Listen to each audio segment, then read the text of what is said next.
Hello and welcome. My name is Angela Davis and I'm the Forum Quilter. And I've always wanted to make a red and white quilt. I've always admired the antique and vintage red and white quilts.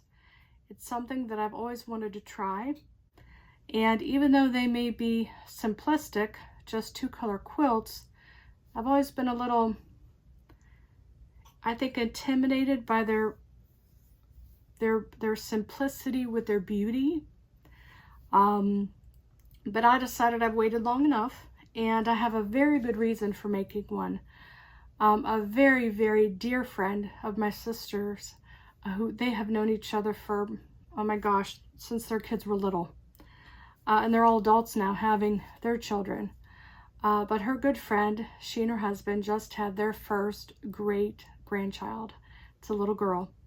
So I decided to pull my pinks and my reds out. So I'm going from white to a dark red maroon. And I'm going to show you here.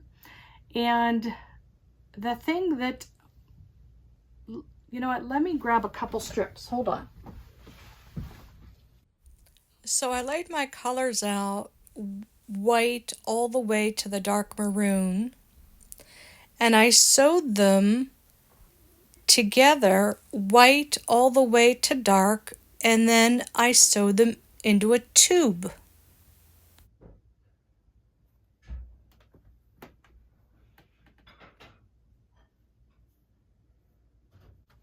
Then I cut them with my rotary blade in 3.5-inch tubes.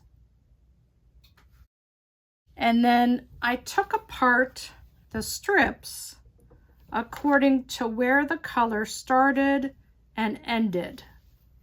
And I created a trip around the world baby quilt.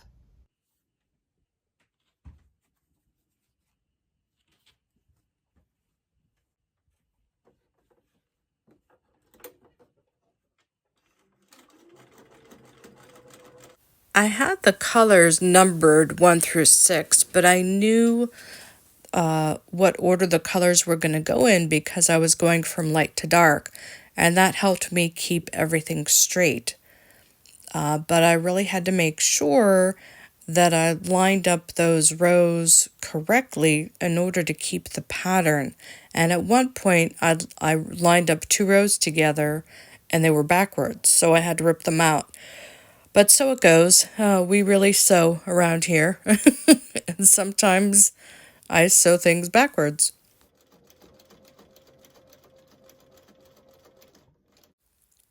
When I decided to make a red and white baby quilt, I really thought, you know what? I really do want to do some pinks and do that level of gradation from white to the dark red. I'm really pleased with how it turned out. Because at first I really thought I'm just going to do the red and white, but I knew I had been collecting pinks and reds and different shades of reds. And even though there's a lot of solids in it, I felt as though that because they're different shades of red, and then given the fact that one of them's a polka dot, I felt that that gave it a little bit of texture. I felt that by just making it red and white, I wanted a little bit of variety in there and add a little bit of texture. So I felt that it would be a good idea to do the 6 colors. And I'm really, really pleased that I did.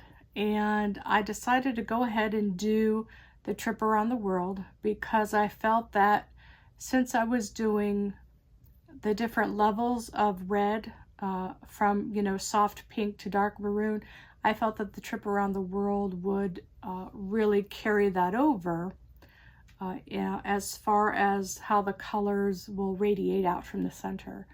So I'm very, very pleased with how it turned out.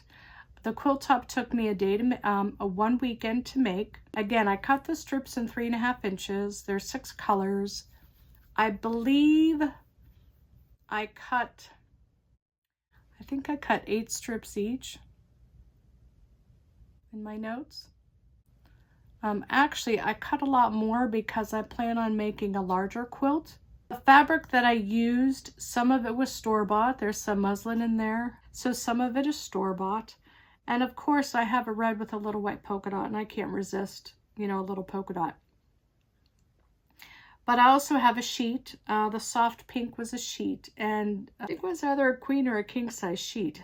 And so I have a lot of the soft pink, and then the medium pink I used all up, but I have a little bit left to carry over into the throw size quilt. And then I also have another pink to substitute with that one. So I do want to make this again, only in a larger throw size for us, for our house. Whether I'll get it started and done during the holidays, I don't know, but I can at least have the strips all cut and set aside, so that when I do have some time to sit and sew, I have it available right there for myself. It was a lot of fun to make. I really, really have always admired the red and white quilts. So many different design possibilities, and the simplicity, I think, is what makes it so beautiful. I hope you try it. I hope to have it done in the next week or two, so that I can give it to my sister before Christmas to give to her friend. If you enjoyed the video, you know what to do. Give it a like and a thumbs up, and hit that subscribe button so you don't miss any more, so that you don't miss any videos. Thank you for watching. I appreciate you so much. And remember, why sleep when you can sew?